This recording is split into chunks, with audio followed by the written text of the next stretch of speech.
पूजन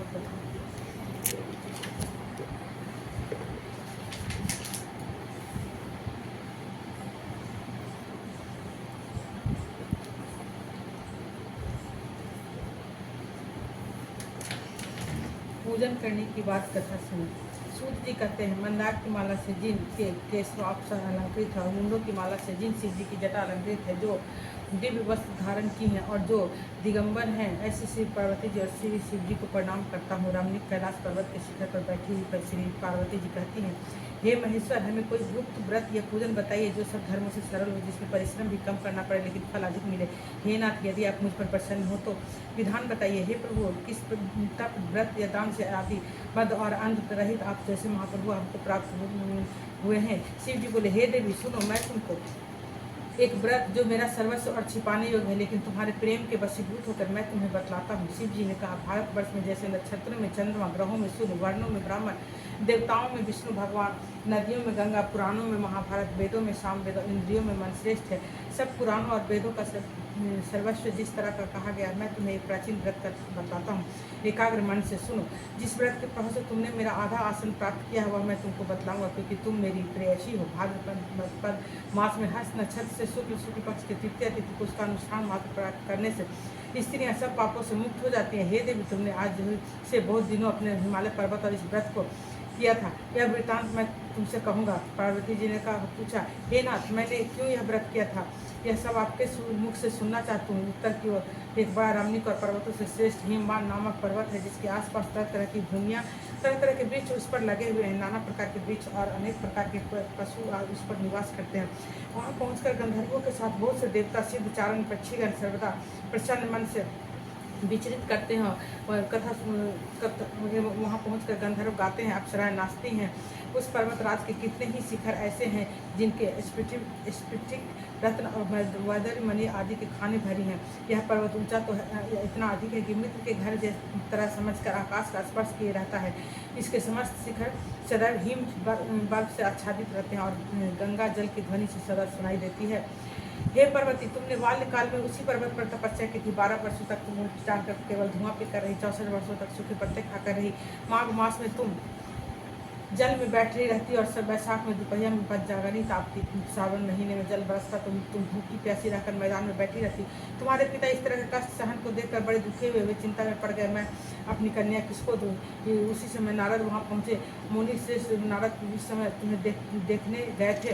नारद जी को देखकर गिरि ने अर्घ्य पाद्य आसन आदि देकर उनकी पूजा की और कहा, हे स्वामी, आप किस लिए आए हैं, मेरा अहोभाग्य है, आपका आगमन मेरे लिए अच्छा है। नारद जी ने कहा, हे पार्वतीराज सुनो, मैं भगवान विष्णु का भेजा हुआ आपके पास आया हूँ। आपको चाहिए कि अयोग्य कन्या रत्न किसी योग्य वर को दे।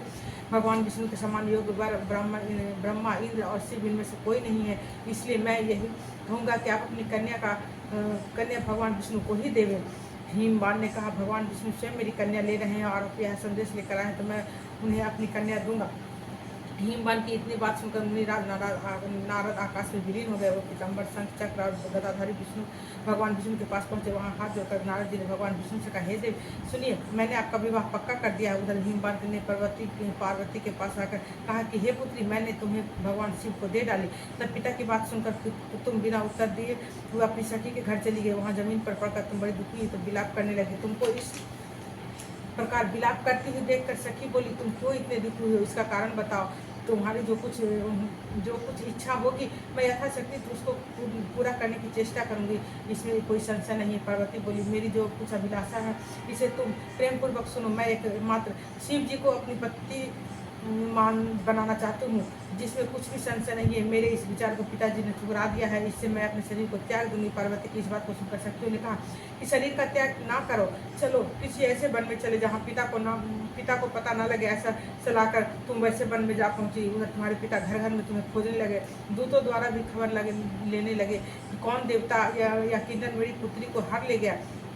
उन्होंने मन ही मन कहा, मैं नारद जी के आगे प्रतिज्ञा कर चुका हूँ कि मैं अपनी पुत्री भगवान विष्णु को दूंगा। ऐसा सोचते सोचते हिमवान मूर्छित हो गए। गिरिराज को मूर्छित देखकर सब लोग हाहाकार करते दौड़ पड़े। जब बहुत होश हुआ तो सब पूछने लगे कि गिरिराज, आप अपनी मूर्छा का कारण बताइए। हिमवान ने कहा, आप लोग मेरे दुख का कारण सुने, ना मालूम कौन मेरी कन्या को हर ले गया। ऐसा नहीं हुआ तो किसी काले सांप ने काट लिया या सिर खा गया। होंगे। हाय हाय मेरी बेटी कहाँ गई, किसी दुष्ट ने मेरी पुत्री को मार डाला। ऐसा कर वो वायु को जो कांपते हुए वृक्ष के समान कांपने लगे। इसके बाद हिमवान तुम वन वन खोजने लगे। वह वन भी सिंह भालू हिंसक प्रजातियों को बड़ा भयानक हो रहा था। तुम भी अपनी सखियों के साथ उस समय भयानक वन में चलती चलती एक ऐसी जगह जा पहुंची जहाँ एक नदी बह रही थी। उसके रंगीन तट पर बड़ी सी कंदरा थी। तुमने उसी कंदरा में आश्रम बना लिया और मेरी एक बालुका में प्रतिमा मानकर अपनी सखियों के साथ निराहार रहकर मेरी आराधना करने लगी। जब भाद्रपद शुक्ल पक्ष के हस्त तृतीया तिथि प्राप्त हुई तब तुमने मेरा विधिवत पूजन किया और रात भर जाकर गीता वाद्य से मुझे प्रसन्न करने बिताया। यह व्रत राज के प्रभाव से मेरा आसन डगमगा उठा, जिससे मैं तत्काल उस स्थान पर जा पहुंचा जहाँ तुम अपनी सखियों के साथ रहती थी। वहाँ पहुंचकर मैंने तुमसे कहा, मैं तुम पर प्रसन्न हूँ, बोलो क्या चाहती हो। तुमने कहा, मेरे देवता यदि आप मेरे ऊपर प्रसन्न है तो मेरे पति बने। मेरे तथास्तु कहकर कैलाश पर्वत पर वापस आने पर तुमने यह वर्तमान नदी प्रवाहित कर दी और सखियों के साथ उस महाभारत का पारण किया। हिमवान के तब तक वह उस वन में उन्हें खोजते हुए जा पहुँचे। चारों दिशाओं में तुम्हारी खोज करते करते व्याकुल हो चुके, इसलिए तुम आश्रम के समीप पहुँचते ही गिर पड़े। थोड़ी देर बाद उन्होंने नदी के तट पर 2 कन्याओं से सोते हुए देखा। देखते उन्होंने तुम्हें छाती से लगा लिया और लग कर रोने लगे। फिर पूछा, पुत्री तुम्हें सिंह व्याघ्र आदि जंतु ने भरे इस वन में क्यों आप पहुँची। पार्वती ने कहा, हे पिताजी, मैंने पहले ही अपने आप को शिव जी को हाथों सौंप दिया था। आपने मेरी बात टाल दी, इससे मैं यहाँ चली आई।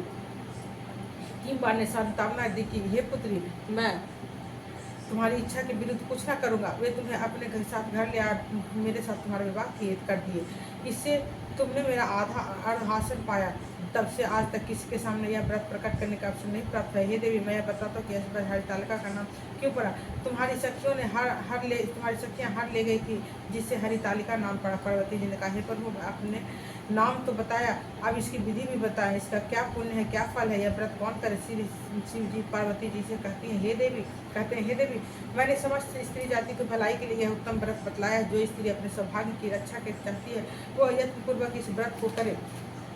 केले के खंभे आदि से सुशोभित होकर सुंदर मंडप बनावे, उसमें रंग बिरंगे रेशमी कपड़ों से चंदोवा लगाकर चंदन आदि सुगंधित द्रव्य से यह मंडप लिपवावे। फिर शंख में भी भरे मृदंग आदि बाजे बजाते हुए बहुत से लोग एकत्रित होकर तरह तरह के मंगलाचार करते हुए इस मंडप में पार्वती जी तथा शिव जी की प्रतिमा स्थापित करें। उस रोज दिन भर उपवास कर बहुत से सुगंधित फूल, सुगंध मनोहर धूप, नाना प्रकार के नैवेद्य आदि लगाकर पूरी मेरी पूजा करें, रात भर जागरण करें। ऊपर जो वस्तुएं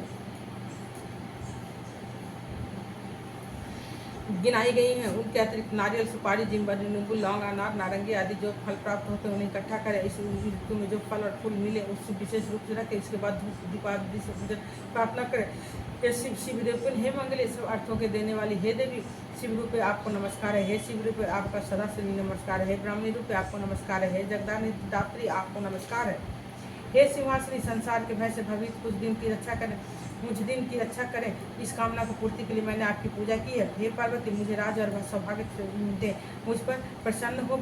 हे राज, मुझे राज्य और सौभाग्य दे, मुझ पर प्रसन्न हो। इन्हीं मंत्रों से पार्वती और शिव जी की पूजा करें। तदनंतर विधि पूर्वक कथा सुने और ब्राह्मण को वस्त्र, योग, सुवर्ण आदि देवे। इस तरह एकचित होकर स्त्री पुरुष दोनों एक साथ पूजन करें। फिर वस्त्र आदि को कुछ इसका संकल्प करें। हे देवी, जो स्त्री इस प्रकार पूजन करती है उससे सब पापों से छूट जाती है, उसे 7 जन्म तक सुख और सौभाग्य प्राप्त होता है। जो स्त्री तृतीया तिथि को व्रत न कर अन्न भक्षण करती है वह 7 जन्म तक बंध्या रहती है और उसको बार बार विधवा होना पड़ता है। वह सदा दरिद्र पुत्र शोक से सुखा कौन स्वभाव की लड़ा के सदा दुख भोगने वाली होती है। वह उपासना करने वाली स्त्री नरक में आती है। मांसाहार करने से बाघिन, दही खाने से बिल्ली, मिठाई खाने से चींटी, कुछ खाने से मक्खी होती है। तीज को अन्न खाने से सुकरी, फल खाने से बंदरिया, पानी पीने से जोग, दूध पीने से सांपनी, सूरज सोने से अजागरी और पति को धोखा देने से मृत्यु होती है।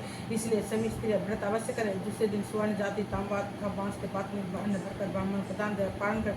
जो स्त्री इस प्रकार व्रत करती है वह मेरे समान पति पाती है और जब मरने लगती है तो तुम्हारे समान उसका रूप हो जाता है। उससे सब प्रकार के सांसारिक भोग और संयोग की मुक्ति मिल जाती है। इस हरितालिका व्रत की कथा मात्र सुनने से प्राणी को 1000 अश्वमेध शंकरों वाजपेयी यज्ञ को फल प्राप्त होता है। हे देवी, मैंने यह सब व्रत से उत्तम बतलाया। इसके करने से प्राणी सब पापों से टूट जाते हैं, इसमें कुछ भी संशय नहीं है। जय शंकर भगवान की जय, माँ पार्वती की जय, गणेश भगवान की जय, विष्णु भगवान की जय, बजरंग बली की जय, लक्ष्मी भगवान की जय, दुर्गा माँ की जय, सरस्वती माँ की जय, काली माँ की जय, साईं भगवान की जय।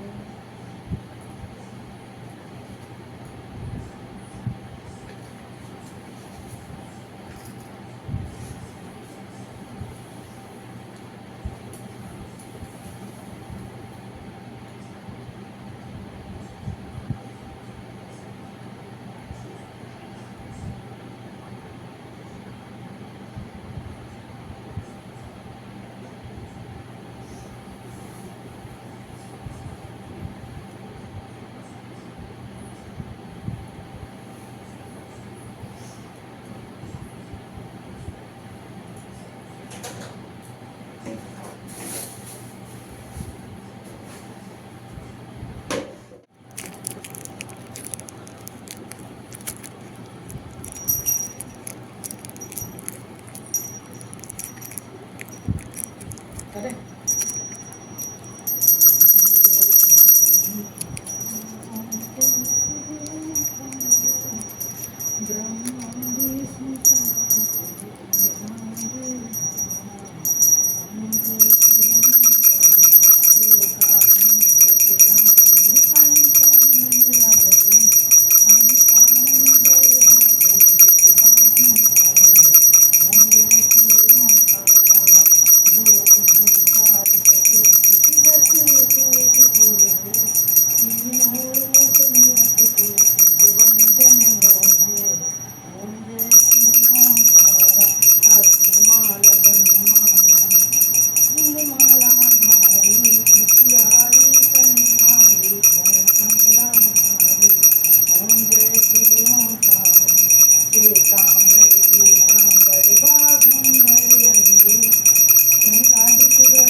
खुद ही